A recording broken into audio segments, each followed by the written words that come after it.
राम कृष्ण परमहंस के दूध टपकने। ये चिंतन की गहराई का चमत्कार है। हम लोग दुनिया को तो गहराई से पकड़ते हैं और ईश्वर को ऊपर ही ऊपर फॉर्मेलिटी के रूप में पकड़ते हैं। बैठे हैं पूजा में, चिंतन है संसार का। नहीं समझ में आ रही बात?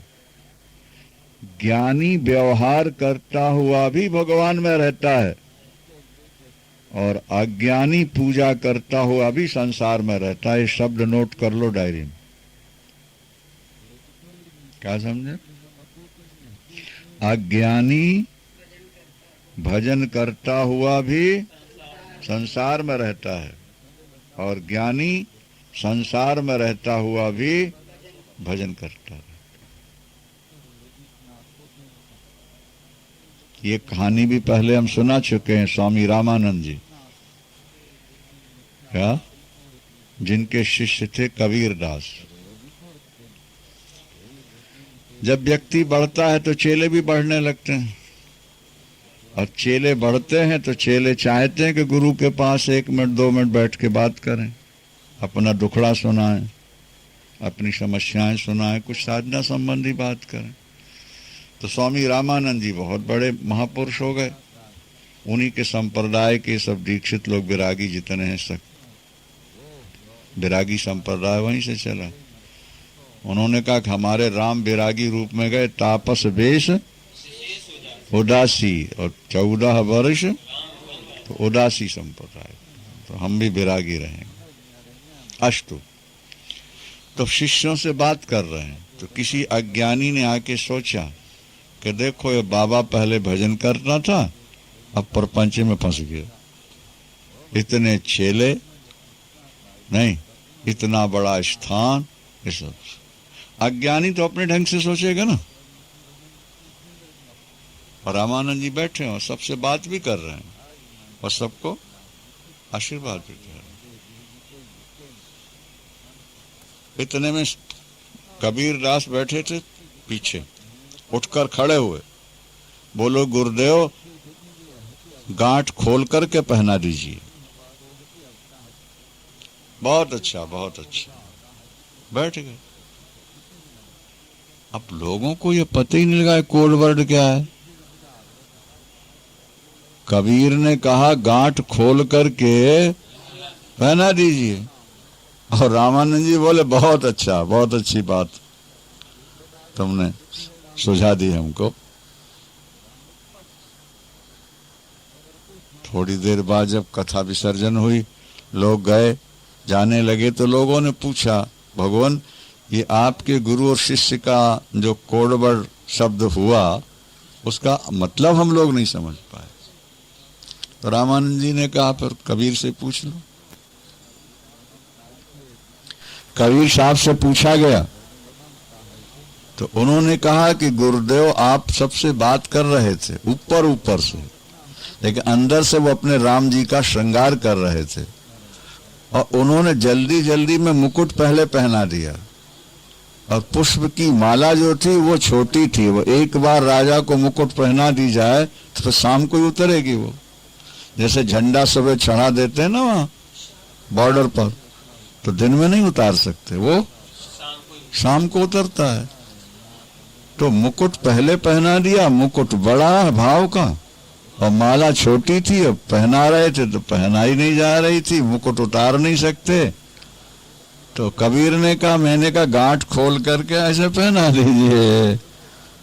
देखो रामानंद जी महाराज संसार में व्यवहार में बैठे हुए भी भगवान से जुड़े हुए, और हम और आप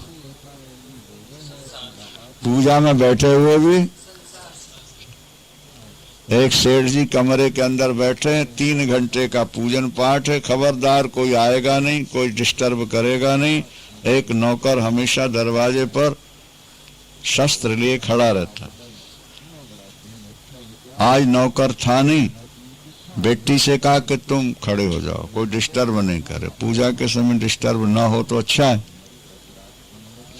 लड़की खड़ी हो गई। इतने में एक ग्राहक आया और ग्राहक ने पूछा बेटी पिताजी कहाँ गए, मुझको सामान खरीदना था और अभी वापस जाना है। बेटी ने कहा बाजार गए हैं जूता खरीदने के लिए, और वो अंदर बैठे हुए थे। कौन? पिताजी। अब बेटी कह रही है जूता खरीदने गए बाजार, बाटा के। पिता को बड़ा क्रोध आया, कैसी नालायक लड़की है ये, ग्राहक लौट जाएगा, मेरा हजारों का नुकसान हो जाएगा, और मैं अंदर बैठा हूं और ये मेरी सुरक्षा के लिए बैठी और कहती है बाजार गए। जल्दी जल्दी पूजा समाप्त करी, क्योंकि नोटों का नुकसान होने वाला था ना। अब बाहर एक चपेट लगाया उन्होंने लड़की को, बोले नालायक, तुझे पता नहीं कि मैं अंदर बैठा हूं? तूने ग्राहक से क्यों कह दिया बाजार गए? वो सामान खरीदने आए थे, इतना नुकसान हो। उन्होंने कहा आप मेरे पिता हो, ये शरीर आपका है, जो चाहो दंड दो पिताजी, पर भगवान की सौगंध उठा के बताओ तो आप सोच नहीं रहे थे क्या उस समय कि मुझे आज बारात में जाना है, जूते पुराने हैं तो उस दुकान से बाटा के जूते लेके चला जाऊंगा वृंदावन। पूजन करते समय आप सोच रहे थे कि नहीं कि उस दुकान से जूता खरीद के और आगे बारात में चला जाऊंगा? बोले तुझे कैसे पता लगा? बोले जिनका आप पूजन करते उन्होंने मुझे बता दिया। बोलो सच्चिदानंद। अज्ञानी पूजा में बैठा हुआ भी संसार में बरत रहा है, व्यवहार कर रहा है, और ज्ञानी संसार का काम करता हुआ भी भगवान में रहता है। बस विशेषता है। ज्ञानी का संसार नहीं छूटता। संसार छोड़ दो, कपड़े छोड़ दो, पत्नी पुत्र छोड़ दो, अगर अहंकार से छोड़ोगे तो फिर पकड़ लोगे, क्योंकि छोड़ने वाला तो अंदर रह ही गया ना। वो छूट जाते हैं, आसक्ति छूट जाती है, फिर वो रहें या न रहें कोई ज्यादा फर्क नहीं पड़ता। तो वही यहां कह रहे हैं। क्या, कौन सा सूत्र है ये? हाँ, 9वां सूत्र। अहो विकल्पितम विश्वम अज्ञानान मयि भाषते। आहा, आश्चर्य है, ये भ्रम के कारण ये कल्पित संसार अज्ञान से मुझ में भास रहा है। कैसे भास रहा है? जैसे सीपी में चांदी, रस्सी में सर्प और सूरज की किरणों में जल जैसे भासता है, ऐसे सब कुछ मेरे अंदर भास रहा है। 10वें सूत्र में जनक जी कह रहे हैं, मत्तौ विनिर्गतम विश्वम, और मय्येव लयमिष्यति मृदि कुंभो जले बीची कनके कटकम यथा।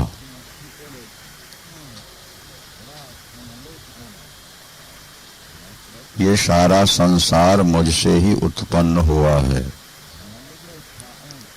और मुझ में ही इसका लय होगा, मुझ में ही ये लीन होता है।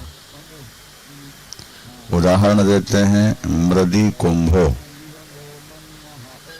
जैसे घड़ा अंत में मिट्टी में मिल जाता है, मिट्टी से ही पैदा होता है और मिट्टी में ही मिल जाता है। जले बीची, जल में बीची माने लहर, लहर उठती है जल से, जल पर ही दौड़ती है और जल में ही लीन हो जाती है। और कनके कटकम यथा, कटक माने आभूषण, कनके माने सुवर्ण। जैसे सुवर्ण से आभूषण बनते हैं और फिर वो सुवर्ण में ही लीन हो जाते हैं। जैसे ऊर्ण नाभि मकड़ी अपने अंदर से ही जाला निकालती है और अपने अंदर ही लीन कर लेते, ये विशेष हो गया। मत्तौ विनिर्गतम विश्वम, ये सारा विश्व मुझसे ही निकला हुआ है। क्या व्यष्टि समष्टि में एक होकर बोल रहा है, द्वैत का भ्रम इसका निकल चुका है। इसीलिए वो कहते हैं कि मत्तौ विनिर्गतम विश्वम, ये विश्व कहाँ से निकला है? मेरे से निकला हो। और मय्येवो लयमिष्यति, ये मुझ में ही लीन होने वाला है। आप से निकला और आप में लीन कैसे होगा? बोले जैसे मिट्टी से घड़ा निकला, मिट्टी पर ही रखा गया और फूटने के बाद मिट्टी में ही मिल गया। जल से ही तरंग की उत्पत्ति हुई और तरंग जल पर दौड़ती रही और बाद में जल में ही लीन हो गई। और कन के कटकम यथा, मूल सुवर्ण से अनेक आभूषण बने और बाद में उसी में लीन हो गए। ये संसार परमात्मा से उत्पन्न हुआ है और परमात्मा में ही ये रह रहा है और परमात्मा में ही इसको लीन होना है। जो वस्तु जहां से पैदा होती है अंत में वहीं आकर के ठहरती है। जैसे जल समुद्र से पैदा हुआ, बादलों के द्वारा संसार में लाया गया, लेकिन वो जल तब तक शांत नहीं होता जब तक दोबारा समुद्र में ना आ जाए। आप चार दीवारी में कुएं में बांध के रखो अलग बात है, लेकिन वो जैसे ही दीवार टूटेगी जल बहना प्रारंभ करते हैं और बहते बहते मूल में जाके लीन हो जाएगा। तो मत्तौ विनिर्गतम विश्वम, ये विश्व मुझसे ही निकला हुआ है। मुझसे माने ब्रह्म से, और ब्रह्म और मैं एक ही हूं। अच्छा, और मय्येवो लयमिष्यति, मुझ में ही लीन होगा। कैसे लीन होगा? बोले जैसे घड़ा मिट्टी से पैदा हुआ, मिट्टी में लीन हो गया। जल से तरंग पैदा हुई और जल में लीन हो गई। स्वर्ण से आभूषण पैदा हुए और अंत में गला दिए गए तो फिर स्वर्ण में लीन हो गए। अब वो अपने आप को नमस्कार करते हैं और अपने आप को धन्यवाद भी देते हैं। अहो अहम नमो मह्यम, अहो अहम नमो मह्यम। क्या वो कहते हैं? आहा आश्चर्यमय है। क्या? इसीलिए मुझको नमस्कार है, मैं अपने को नमस्कार करता हूं, प्रणाम करता हूं।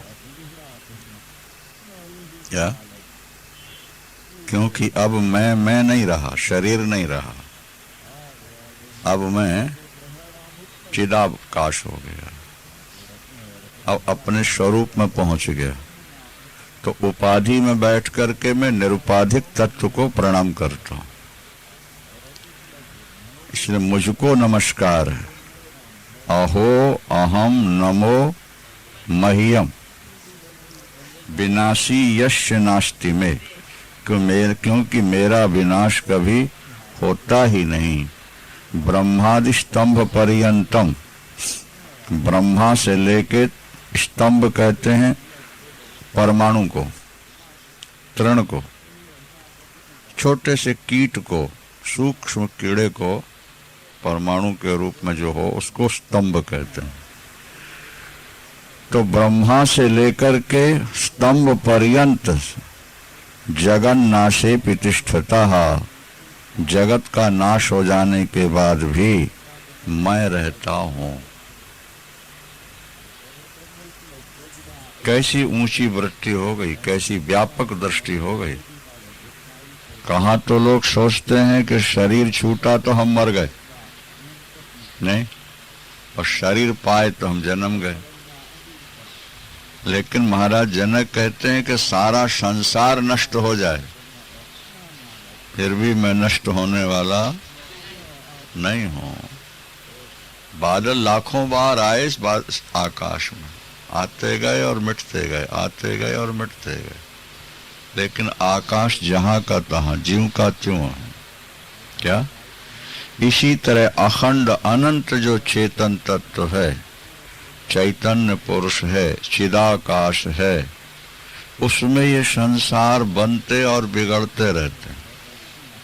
लाखों करोड़ों बार ये संसार बना और बिगड़ा, लेकिन जिससे बना और जिस पर ये ठहरा हुआ है वो अखंड अनंत जो चेतन तत्व है, न आज तक वो बिगड़ा है न बना है, वो जहां का तहां, ज्यों का त्यों, और मैं अब वो हो गया हूं। एक वेद में मंत्र आता है, तद पश्यत तद भवत तदासीत। जीव ने ईश्वर को देखा, जीव ईश्वर हो गया, क्योंकि जीव पहले भी ईश्वर था। क्या? ये अलग से श्लोक है। ये जीव ने, वेद का मंत्र है, जीव ने ईश्वर को देखा, जीव ईश्वर हो गया, क्योंकि पहले भी जीव ईश्वर ही था। जैसे बर्फ का ढेला फ्रिज से निकाला, उसको पानी के टप में डाल दिया और घुलते घुलते वो पानी हो गया। क्या? कि अब इसको अपन इस तरह बोलेंगे, बर्फ पानी में मिलकर पानी हो गया, क्योंकि पहले भी वो पानी ही था। क्या? घड़ा मिट्टी में मिलकर मिट्टी हो गया, क्योंकि पहले भी वो मिट्टी ही था। नहीं? तरंग, तरंग समझ, लहर को तरंग बोलते हैं ना। तो तरंग समुद्र में लीन होकर समुद्र हो गई, क्योंकि पहले भी वो समुद्र रूप ही थी। हवा ने जल को उठाया तो लहर संज्ञा पड़ गई, और फ्रिज ने पानी को अपनी ठंडक से पत्थर बना दिया तो उसकी संज्ञा बर्फ हो गई। लिक्विड पानी जब कठोर हो गया फ्रिज के संपर्क से, तो उसका नाम बर्फ पड़ गया। और पानी में जैसे उसे डाला गया और बर्फ की गर्मी, सर्दी धीरे धीरे जैसे बाहर की गर्मी से निकली, वो फिर पानी हो गया। देह धर्म को स्वीकार जब हमने किया तो जीव कहलाए। फ्रिज की ठंडक को स्वीकार किया पानी ने तो बर्फ कहलाने लगा। और फ्रिज से बाहर निकाला, क्या समझे, पानी हो गया। अब फ्रिज में तुम बर्फ को रखे रहो तो 100 साल रखा रहेगा, बस बर्फ बर्फ ही रहेगा। कब तक? जब तक फ्रिज में।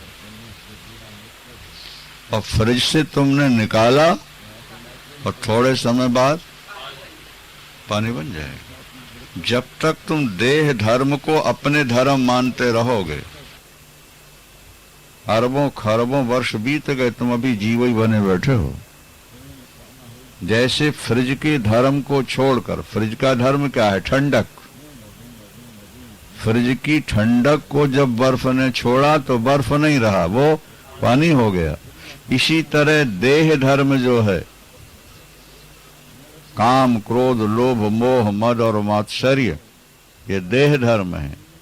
जन्म मृत्यु भूख प्यास शोक मोह जो शरीर प्राण और मन के धर्म है, इनको जब तक तुम अपने मानते रहोगे तुम जीव ही बने रहोगे। जैसे फ्रिज में रखा हुआ पानी जब तक फ्रिज में रहेगा बोलो, बर्फ ही कहलाएगा वो। क्या? हाँ, और कठोर होता जाएगा। शास्त्रों में तो यहां तक लिखा है कि जो बर्फ 100 वर्ष तक बर्फ रह जाए वो नीलमणि हो जाता है। ये जो नीलम है ना, ये पानी है। हम और आप विश्वास नहीं कर सकते कि ये पानी है, लेकिन शास्त्र कहते हैं कि अगर बर्फ 100-200 साल तक के रूप में रहे तो नीलमणि हो जाए। अच्छा, अब दूसरी ओर देखो, अगर पानी को ताप दे दिया जाए तो भाप बन के ऊपर चला जाएगा। पानी अगर कठोर हुआ तो नीलम बन गया, और सूक्ष्म हुआ तो भाप बन के ऊपर चढ़ गया। और इसका एक दृष्टांत तो और बुद्धि में बैठा लो। क्या? पानी, ध्यान से सुनो बात को, पानी या बर्फ, पानी पानी रहेगा तो नीचे की ओर जाएगा, और बर्फ बनेगा तो नीचे की ओर जाएगा, और नीलम बने तो नीचे की ओर जाएगा। लेकिन जब वो भाप बनेगा ऊपर की ओर चला जाएगा। स्थूलता को स्वीकार करोगे तो नीचे आते जाओगे, और सूक्ष्मता को स्वीकार कर लोगे तो ऊपर चले जाओगे। जल जब सूक्ष्म होगा, भाप का मतलब क्या है?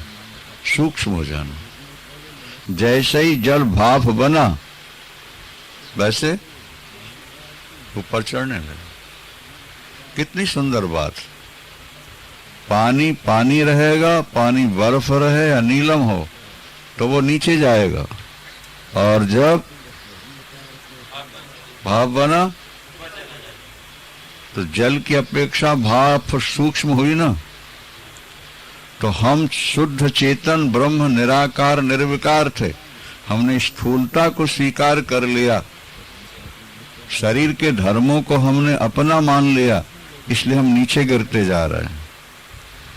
मनुष्य से कीट पतंग पशु पक्षी वृक्ष बनते जा रहे हैं, और कहीं हम अपने को देह धर्म से निकालकर सूक्ष्म और व्यापक रूप में देख लेते तो हम ऊपर उठ जाते, सच्चिदानंद परमात्मा बन जाते। वृंदावन।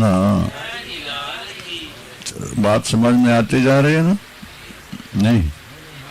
अहो अहम नमो मह्यम एको हम देहवानपि क्वचिन्न गंता नागंता व्याप्य विश्वम अवस्थितः। मैं आश्चर्यमय हूँ, मुझको नमस्कार है। मैं देहधारी होते हुए भी अद्वैत हूँ, न कहीं जाता हूँ और न कहीं आता हूँ। मैं तो सारे विश्व में समाया हुआ हूँ, अद्वैत तत्व के रूप में समाया हुआ। अब आना और जाना खत्म हो गया। जैसे हवा है, वो टायर में भर दी गई, ट्यूब में, और जब कार चलेगी तो हवा को राउंड लगाना पड़ेगा नहीं? बोलो, जहां जहां कार जाएगी हवा को जाना पड़ेगा कि नहीं? और अगर ट्यूब बस्ट हो जाए तो हवा स्वतंत्र होकर आकाश में विचरण करेगी, फिर वो परतंत्र नहीं रहेगी। जब तक ट्यूब में है तब तक परतंत्र है, और ट्यूब के साथ उसको भी राउंड लगाना पड़ेगा। लेकिन जहां ट्यूब से बाहर हुई, वायु स्वतंत्र आकाश में विचरण। अब टायर गंदगी में जाए तो उसको भी तो जाना पड़ा क्या नहीं? क्या? चाक नाली में गया तो उसको बेचारे को जाना पड़ा। तो जब तक हम देह को अपना मानते रहेंगे, देह में रहना है, तब तक तो तुम परतंत्र हो। जैसे बंदर के गले में रस्सी बांध दी मदारी ने, अब बंदर परतंत्र हो, रस्सी पकड़ के जहां चाहता है ले जाता है, और सोटी के सहारे, लकड़ी के सहारे जहां चाहता है नचाता है। जरा गड़बड़ी की तो छड़ी भी मार दे।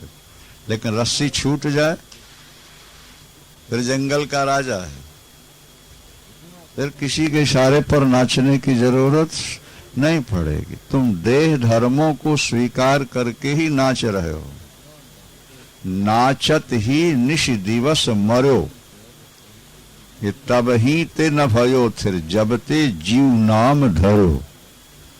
जब से ये जीव बना तब से रात दिन ये नाचता ही रहा।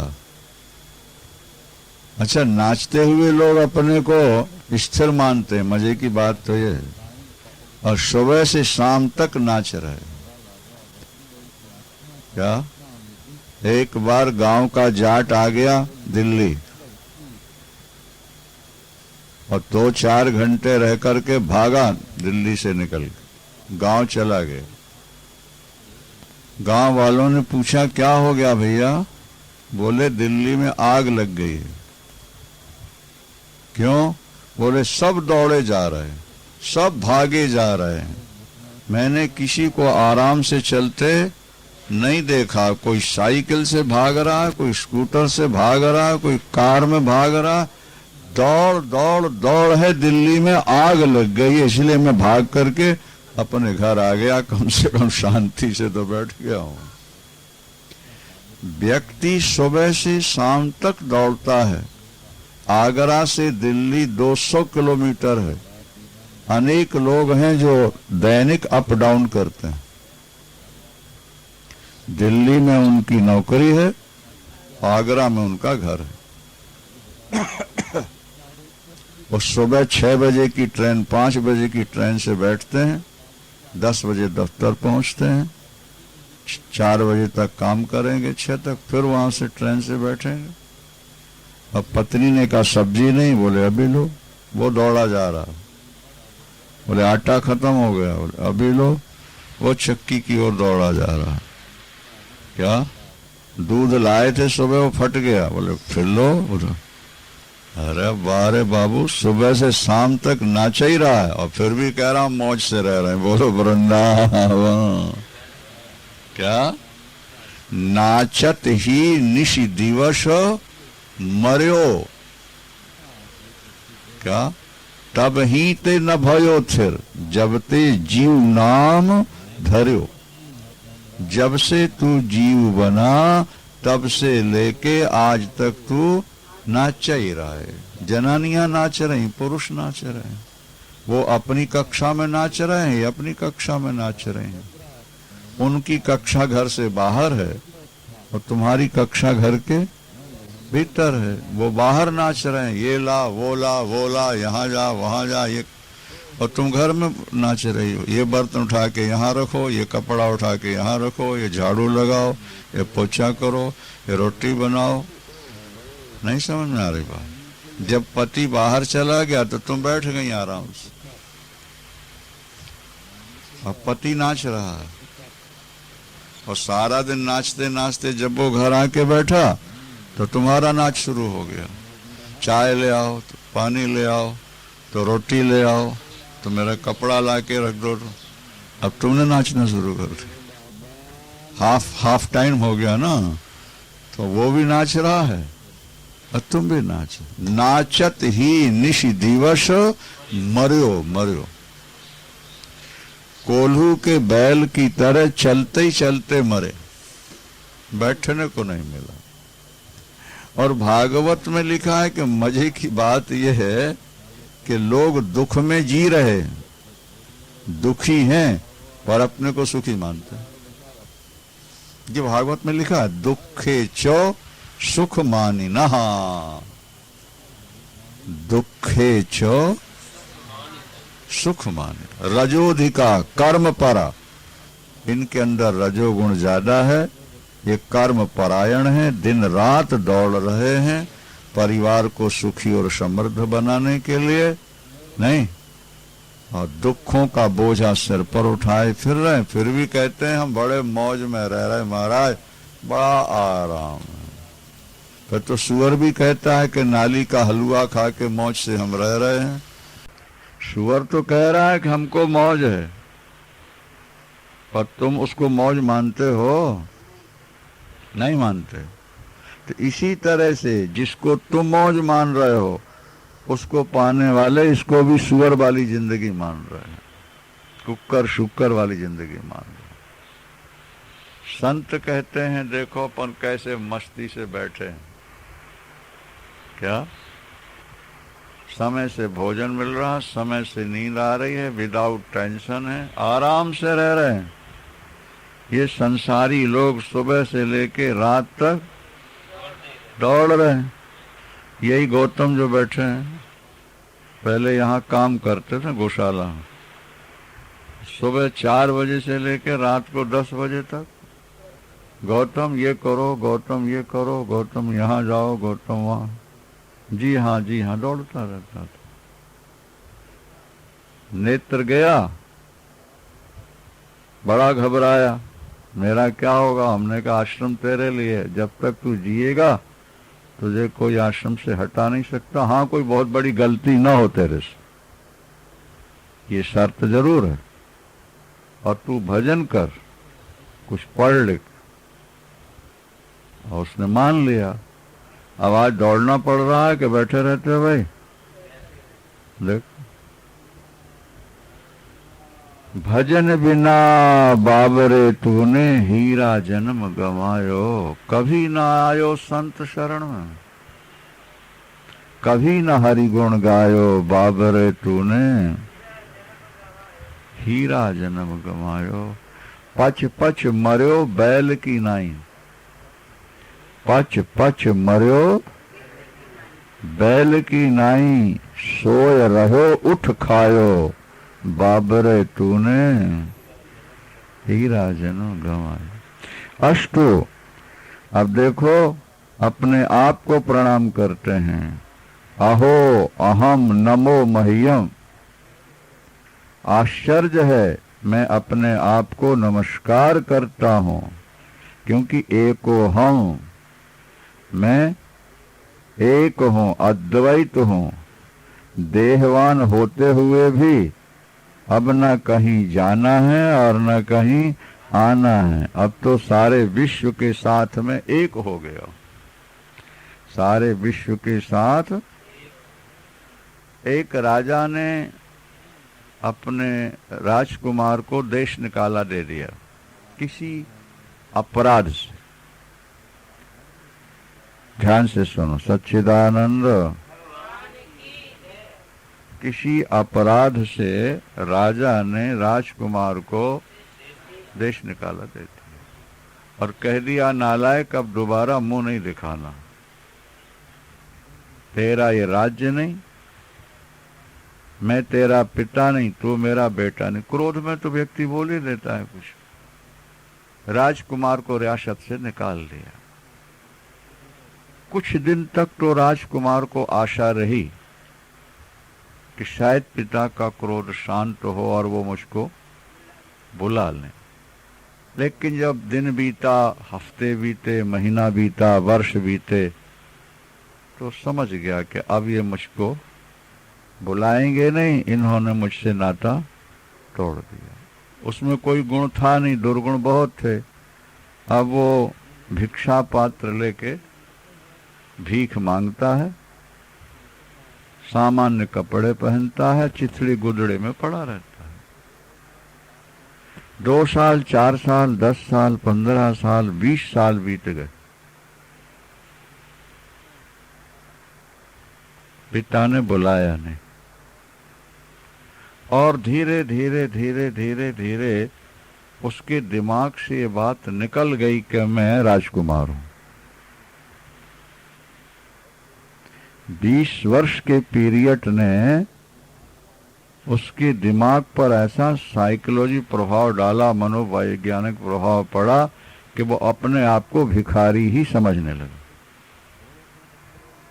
कौन? राजकुमार। अब प्राय भूल सा गया कि मैं कभी राजकुमार था या राज्य मेरा था। अब उसने ऐसा मान लिया कि बस यही मेरी जिंदगी है, सुबह उठना, भिक्षा मांगनी, पेट भरना और गुदड़ी में पेड़ के नीचे लेट। भूल सा गया। जब कोई आके कहता कौन है तू, भिखारी हूं साहब। पुलिस वाले कहते उड़ो यहां से। साहब कोई घर नहीं, मकान नहीं, सिर के लिए कोई छाया नहीं, कहाँ जाएं? मालिक हमको यहीं पड़ा रहने दो। मैं राजकुमार हूं, वो ये नहीं कह रहा मैं भिखारी हूं, मैं सामान्य हूं, मेरे पास कुछ नहीं है। आप देखो यहां महाराज के दूसरी कोई संतान हुई नहीं, वृद्धावस्था आ गई, उन्होंने अष्टावक्र गीता सुन ली। किन्होंने? राजा ने। तो हो गया उनको ज्ञान, और जब ज्ञान हुआ अब वो चाहते हैं कि एकांत में अपनी मौज लें। क्या? जब तक भोगों में मिठास है, स्वाद है, स्वाद बुद्धि है, तब तक दौड़ रहेगी, तुम्हारी कोई रोक नहीं सकता। और जिस दिन ये बुद्धि तुम्हारी मिट गई कि भोगों में स्वाद नहीं है, स्वाद अपने अंदर है बाबू, बस बैठ जाओगे। राजा ने सोचा और तो कोई है ही नहीं, उसी को बुलवाओ, संभाले, बनाए या बिगाड़े, हम तो अपना भजन करेंगे, मौज लेंगे। मंत्रियों जाओ ढूंढो, कहीं मिल जाए ले आओ। मंत्री रथ लेकर गए महाराज, चारों तरफ खोजते खोजते खोजते, पहले बड़ी जगह खोजते रहे, कभी राजकुमार है अपना परिचय देगा, तो बड़े लोगों ने अपने घर आश्रय दे दिया होगा, कहीं पता नहीं लगा। अंत में जब भिखारियों की लाइन में गया तो देखा भाई मंत्री उतरे। मंत्रियों ने कहा राजकुमार, राजकुमार। वो लेटा हुआ था, वो सोच रहा किसी और को बुला रहे हो क्या, यहां कोई और कोई राजकुमार होगा। उन मंत्रियों ने पकड़ के हिलाया, आंख खोली, आप कौन हैं? मैं भिखारी हूं। नहीं नहीं, आप राजकुमार हो, महाराज ने हमें आपके पास भेजा है, महाराज अब राज्य आपको देना चाहते हैं। उनको बैराग हो गया अष्टावक्र गीता सुन करके, अब वो भजन में बिना विक्षेप के जीना चाहते हैं, इसलिए आप चलो। थोड़ी थोड़ी स्मृति उसको आने लगी, फिर भी वो सोच रहा है कहीं धोखे में तो नहीं ऐसा हो रहा। मेरे पिता का नाम क्या है पता है, माता का नाम क्या है, मंत्रियों ने सब बता दिया। राज्य कहाँ और कितना, आप वहीं से आए? बोले हाँ। धीरे धीरे उसको विश्वास हुआ। अच्छा, पहले वो अपनी गुदड़ी, अपना मग्गा संभाल रहा था, नहीं, उसकी चिंता जो थी वो गुदड़ी और मग्गे की थी। लेकिन जैसे ही मंत्रियों ने कहा सरकार बैठिए रथ के ऊपर, आप, मंत्रियों ने प्रणाम किया राजकुमार को, कुछ कपड़े भी ले आए थे साथ, कपड़े पहना दिए वहीं साफ सुथरे। और जैसे ही वो राजा रथ पर बैठा, उसकी मायूसी खत्म हो गई, उसके मुख में चमक आ गई। मैं राजकुमार हूं, मैं इतनी बड़ी रियासत का मालिक बनने जा रहा हूं, मेरे पिता भजन करेंगे। वो जो ठिठुरा हुआ नहीं बैठा पड़ा था, आज वो अब राजकुमार, उसकी छाती चौड़ी हो गई, कमर सीधी हो गई, बड़े ठाठ से वो रथ के ऊपर बैठ गया। कहाँ तो पुलिस वालों को देखते ही कांपता था, हाथ जोड़ता था। अब पुलिस वाले भी उसको नमस्कार करने लगे। और जब जाके पहुंचा राजमहलों में उतरा, उतर के पिता को प्रणाम किया, पिता ने छाती से लगा लिया। माँ राजमाता आ गई, उनने छाती से लगाया। पिता ने कहा बेटा आप संभालो, ये तुम्हारा है, हमने अष्टावक्र गीता सुनी, बस अब हम अपनी मौज में जिएंगे, अब हम अपने व्यापक रूप में रहेंगे, अब न कहीं आना है न जाना है, न कोई राज है, न कोई पाठ है, न कोई पत्नी है, न कोई पुत्र है। ये सब स्वप्न है, स्वप्न है। इस स्वप्न से एक बार जाग जाओ। राजा बन गया, अब वो मग्गा संभालेगा, गुदड़ी संभालेगा, भीख मांगेगा? नहीं, वो तो सब गया। हम और आप भी उसी राजकुमार की तरह हैं। हम अनंत अखंड चेतन स्वरूप थे, अज्ञान ने हमको जीव बना दिया और हम जीव बने बने बने नहीं, करोड़ों वर्ष बीत गए, इसलिए हम अपने उस आत्म स्वरूप को भूल गए। जब कोई गुरु आता है और अष्टावक्र गीता सुनाता है और कहता देख लो क्या लिखा है इसके अंदर,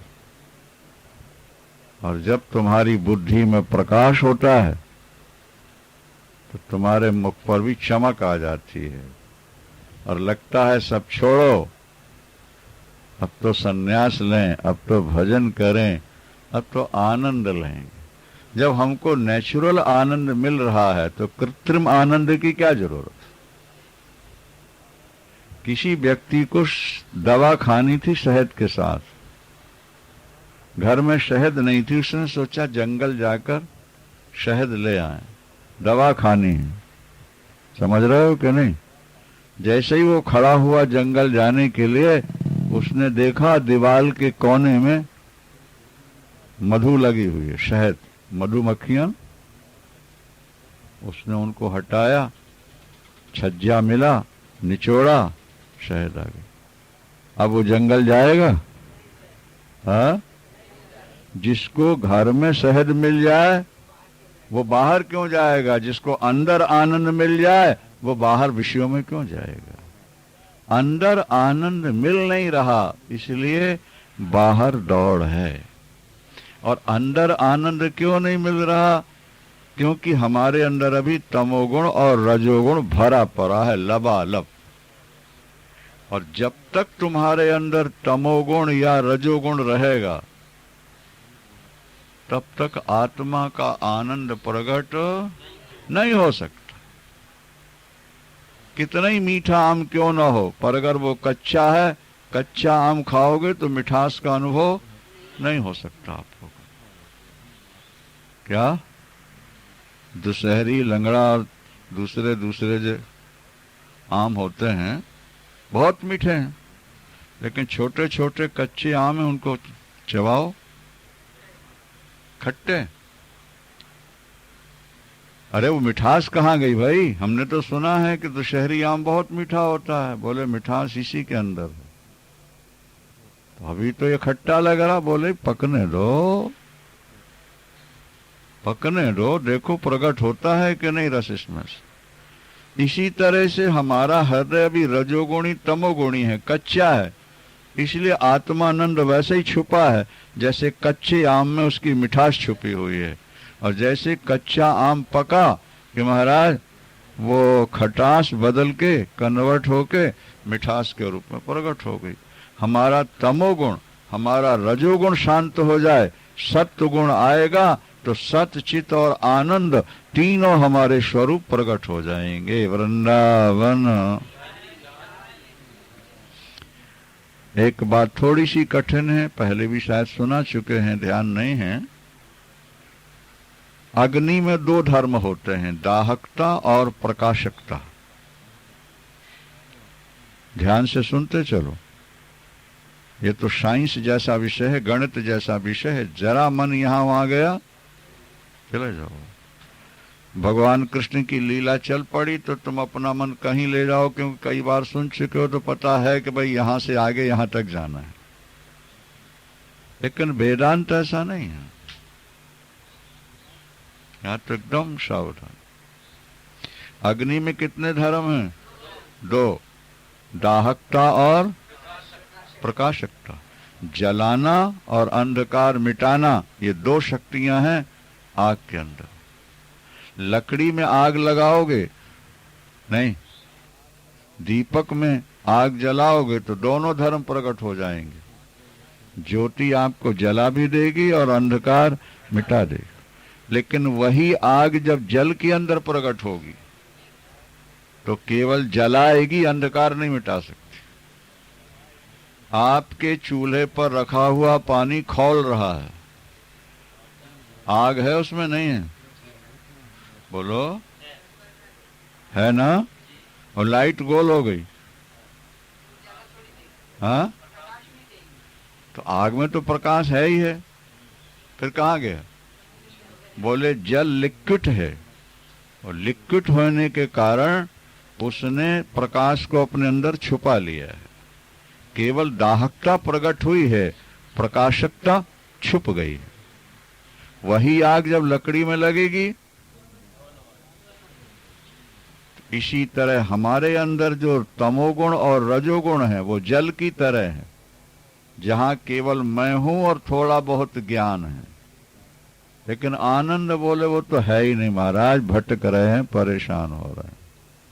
जब तुम्हारा हृदय सतोगुणी हो जाएगा तो जैसे दीपक में जलने वाली ज्योति जलाएगी भी और अंधकार भी मिटा देगी, इसी तरह तुम्हारे सतोगुणी हृदय में सत चित और आनंद अपने आप प्रकट हो जाएगा। तब तुम अपने आप में मस्त हो जाओगे, मस्त हो जाओगे।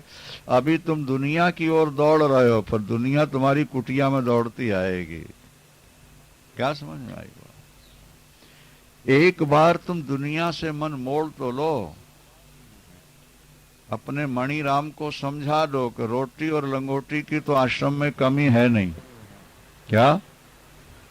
अब तो अपने अंदर का ही आनंद लेना है, अपनी मस्ती में। अपने राम जी भी अपने अंदर हैं, और अपने हनुमान जी भी अपने अंदर हैं, और श्याम जी भी अपने अंदर ही हैं। वो अंदर वाले से आनंद लेना है। बस थोड़े दिन बाद देख लेना, दुनिया दौड़ पड़ेगी तुम्हारे पीछे। और दौड़े न दौड़े, अपन तो आनंद ले ही रहे हैं ना। वो तो एक दिन ऐसी स्थिति आ जाएगी, लगेगा कि कोई दौड़े नहीं हमारे पीछे। क्या? कोई दौड़े नहीं। अब शिष्य लोग जोर दे रहे हैं कि आस्था संस्कार में आपके इतने प्रवचन आना चाहिए, लेकिन हमको डर लगता है कि ज्यादा आएंगे तो लोग ज्यादा दौड़ेंगे, ज्यादा फोन करेंगे, विक्षेप होगा। सब कुछ हो चुका है, अब तो बैठ के मौज लेना है। बोलो वृंदावन। क्या समझे आप? पहले लगता था कि ज्यादा लोग आएं, हम ज्यादा लोगों के पास जाएं, ज्यादा लोग हमें याद करें, फोन करें। अब लगता है हमको कोई याद न करे। अब विक्षेप लगता है, क्योंकि आम जब पकने लगा तो मिठास पैदा हो गई। सच्चिदानंद नहीं, जो प्यारे लगते थे अब वही विक्षेप के रूप में भासने लगे। विक्षेप लगता है।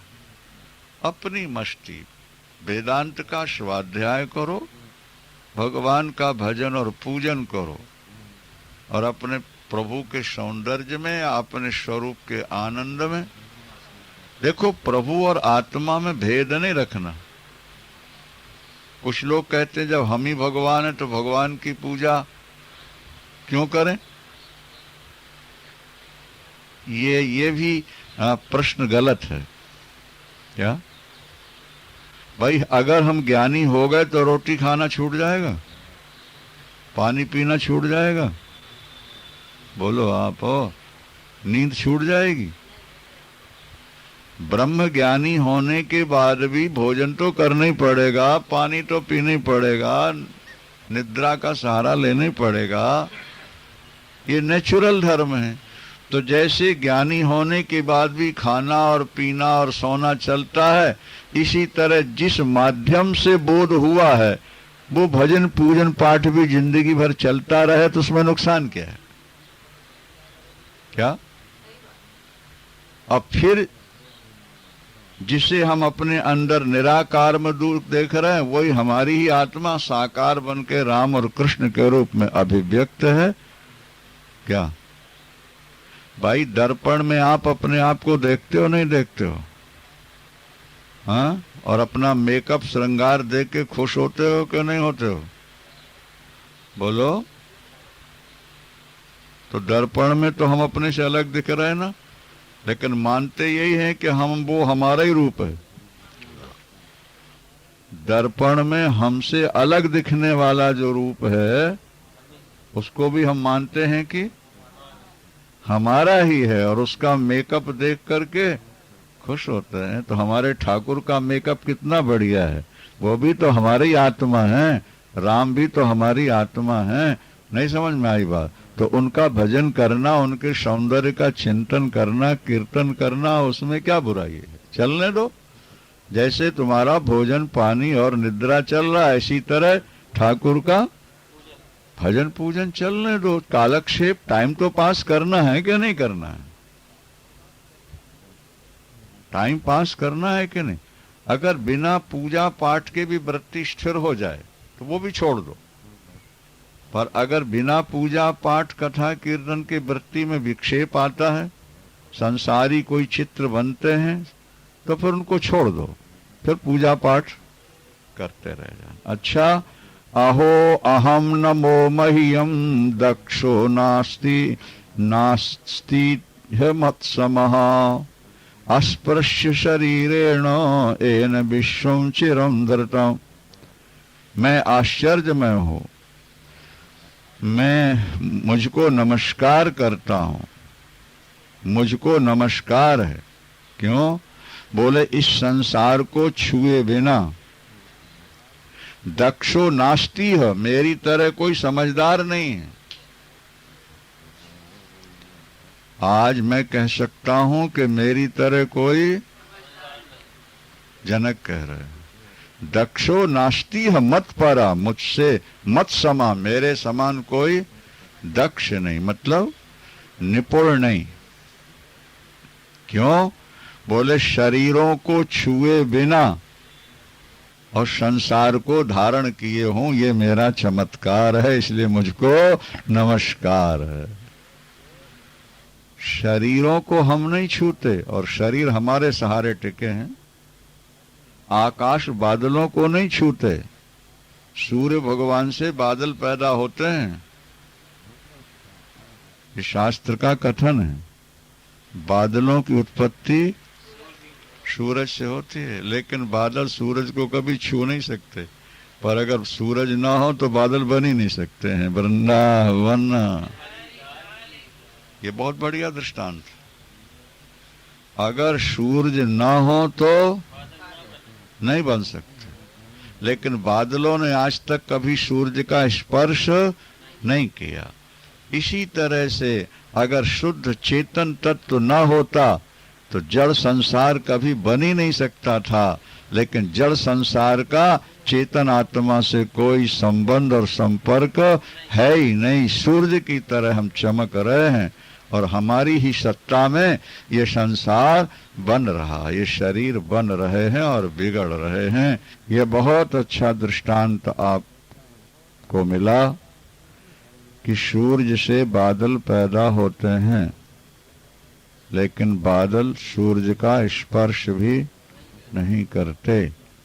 इसी तरह शुद्ध चेतन तत्व से ही संसार बनता है, लेकिन ये संसार शुद्ध चेतन तत्व का स्पर्श भी नहीं कर सकता है। क्या? अपने आप में हम रहे। यही तो चमत्कार है ना। उन्होंने कहा कि मैं दक्ष हूं। महिला रोटी बनाए और आग से जले नहीं और रोटी बन जाए, उसकी चतुराई है। क्या? पंजाब में देवियां तंदूल की रोटी बनाती हैं। वो तंदूल होता है ना, और भट्टी और फिर उसमें लकड़ी डाल के आग लगा, जब बिल्कुल गर्म हो जाता है तो फिर उसमें रोटी चिपकाती हैं, उसी में सेकती हैं, लेकिन हाथ नहीं जलता उनका। क्यों नहीं जलता? हाथ में कपड़ा लपेट लेते। ऐसा ही है ना, हाथ में। तो देखो इतने गरम तंदूल में हाथ डाला लेकिन जरा भी चमड़ी पर असर नहीं हुआ, क्योंकि कपड़ा लपेटा हुआ। ठीक इसी तरह से यही हमारी दक्षता है, चतुराई है कि ये विश्व हमारे आधार पर टिका है, पर हमारा स्पर्श नहीं कर सकता है। हम इससे बिल्कुल अलग हैं, बचे हुए हैं। सच्चिदानंद भगवान की बार बार अपने को नमस्कार करते हैं। क्या? अहो अहम नमो मह्यम यस्य में नास्ति किंचनो अथवा यस्य में सर्वम यद वांग मनस गोचरो। मैं आश्चर्य में हूं, मुझको नमस्कार है, मेरा कुछ भी नहीं है अथवा मेरा सब कुछ है। क्या? जो मन और वाणी का अविषय है वो भी मेरा स्वरूप है, और जो मन और वाणी में आ रहा है वो भी मेरा स्वरूप है। या तो मेरा कुछ नहीं है या सब कुछ मेरा। देखो, एक सिद्धांत की बात है, जब आप दीवार खड़ी करोगे ना तो दुखी हो जाओगे, ये बेटा मेरा, ये मकान मेरा, ये दुकान मेरी और बाकी दूसरों का। दीवार खड़ी हो गई नहीं। यहां अद्वैत है कि द्वैत है? द्वैत है। मेरा और तेरा ये है द्वैत। या तो सब मेरे हैं या मेरा कोई नहीं। ये सिद्धांत मान लोगे, विश्वात्मा बन जाओ। अभी तो देहात्मा बने बैठे हो, इस देह की आत्मा बन के जी रहे हो तुम। अब अष्टावक्र गीता सुन के विश्वात्मा बन जाओ। सारे विश्व की आत्मा तुम हो, विश्वात्मा। क्या समझे? और सारा विश्व तुम्हारी आत्मा से प्रकट हो रहा है। सब तुम्हारे हैं। जब सब तुम्हारे हैं तो किससे राग और द्वेष होगा? बोलो। फिर मान और अपमान कहां होगा? जब अपने ही सारे हैं तो फिर राग द्वेष के लिए जगह नहीं रह जाएगी। समझने की कोशिश करो ना भाई, क्योंकि जहां राग होगा वहां द्वेष होगा, जहां द्वैत होगा वहीं द्वेष होगा। जब द्वैत है ही नहीं तो द्वेष कहां से आ जाएगा? सब अपने हैं, समष्टि विश्व अपना है, अथवा अपना कोई। नेति नेति यही वेद निरूपा। इस सिद्धांत को अपना लिया, बस जीवन धन्य धन्य हो गया। 15वें सूत्र में बड़ी सुंदर बात कहते हैं जनक जी। ज्ञानम ज्ञेयम तथा ज्ञाता तृतीयम नास्ति वास्तव अज्ञानाद भाति यत्रेदम सोहमस्मि निरंजनः। निरंजन शब्द का प्रयोग काफी किया है यहाँ गीता में। मैं निरंजन हूं, माने निर्दोष हूं। मैं निर्दोष हूं। ज्ञाता ज्ञान और ज्ञेय, प्रमाता प्रमाण और प्रमेय, भोक्ता भोग्य और भोग। क्या? हाँ, ध्याता ध्यान और ध्येय त्रिपुटी कहलाती है। तीन में एक ना हो तो दो का बोध नहीं हो सकता। क्या? तीन हो तभी काम चलेगा। तो व्यवहारिक जगत में तो इन तीनों की आवश्यकता है। जैसे दूसरे का रूप देखने के लिए नेत्रों की जरूरत है, जैसे दूसरों की आवाज सुनने के लिए कान की जरूरत है, पर अपनी बात सुनने के लिए अपने को कान की जरूरत। जो बहुत ज्यादा बहरे होते हैं ना, वो दूसरों की आवाज भले न सुने, पर जो स्वयं गुनगुना रहे हैं वो अपने आप समझ रहे हैं। अपने से भिन्न को समझने के लिए इंद्रियों की जरूरत पड़ती है, और वहीं ये तीन खड़े हो जाते हैं। नहीं समझ में आई बात?